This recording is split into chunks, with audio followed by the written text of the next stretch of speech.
Hi friends, this is Chris with Josephine's Designs. I am back with a frugal crafting project. So many of you guys write me and we're all kind of in that same boat. Things are expensive. It's hard to, you know, buy all the things and do all the things and all that kind of good stuff. So at the turn of the year, I've talked about this in the past, but I'm going to be shopping my stash. But I will also want to come back and share with you guys things that would encourage you guys. So, many of you have written me, many of you have written me about journals and where could I go and how could I afford it and all of that. What are my favorite ones?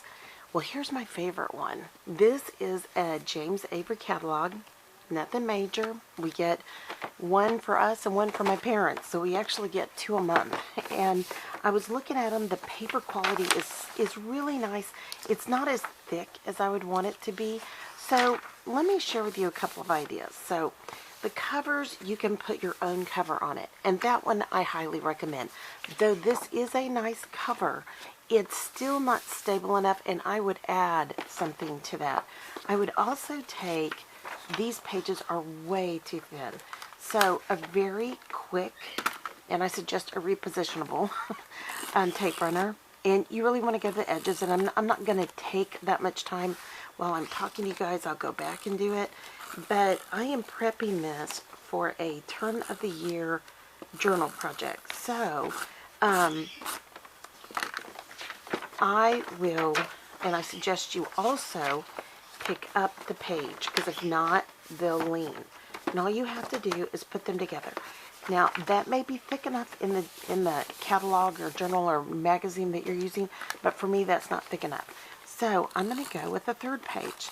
And yes, it gives me less pages to journal on, but it makes them sturdy enough so that when I cover these, and you can gesso these, you can cover them with scrap paper, you can do whatever you like. It will be thick enough that if I wanted to build a page off of it, that I could. Now that's a very nice quality thickness of page. So I think I counted up, hold on, there's 51. I was counting it up and I've forgotten how many I could get out of this. So 3 into 50 is, it's making me have to think now. It's under 20 pages, but that's okay with me. I'm so sorry, my birds are hearing me and they're wanting attention. So anyways, but I just wanted to share with you guys that this is a very affordable way to make a journal. And like I said, this page is substantial. I'm saving this. I'm going to come back with you guys at the turn of the year and we're going to make a project with this. I promise. Okay, that goes in my 2020 project pile. Okay, another thing is when you order something and something comes in and you think, oh, I love that. I'm gonna use this. I am going to use this in my journal for my Christmas, 25 Days of Christmas journal. I may not put this in my family scrapbook, but I definitely am going to put this at least in my private journal. And even though it has all their information on the back, maybe I want to save that and just put a little hinge there with washi and see it. Or maybe I don't. Or maybe I want to put something over it and let that be a flip that I can lift it up, see the information, and put it back down. I don't know, but I'm just saying, things like this, they're really nice quality. I mean, that is fantastic cardstock. And I think this would make a great addition to any of my journals. Okay, another thing is when I get gifts and I see something that I love, so this is the Heart of Christmas tea 2019. That is going to go on the day that I went to the tea. That is an easy thing for me to put in, as well as the brochure that came, or the program. Those I will put in my journal. Maybe one in my journal, one in my family album. Who knows? Okay, and lastly, things like this. So this came off that little, Ziploc, or that little bag. Hold on. This little bag that had the stickers in it out of the Target dollar spot, and I'm already using it, as you can see. So I saved this because that's so stinking cute. And that little image can be cut out, reused. If you really want to fussy cut, you could do that, or you could even cut out this image. There are things like this that we have that come with other things that we purchase, and we just should hold on to them. Another option with this is gesso the whole thing, put a little ribbon through it, add that in some kind of project that you're doing, and there's your little flip book. You could put a picture of your grandbaby or your daughter or your son or your little puppy, and that would be a perfect little flip in a journal.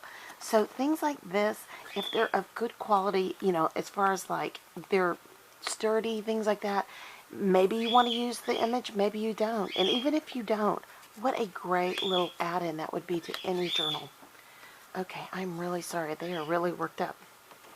Lastly, I wanted to share something with you that I found at the Black Friday at Walmart.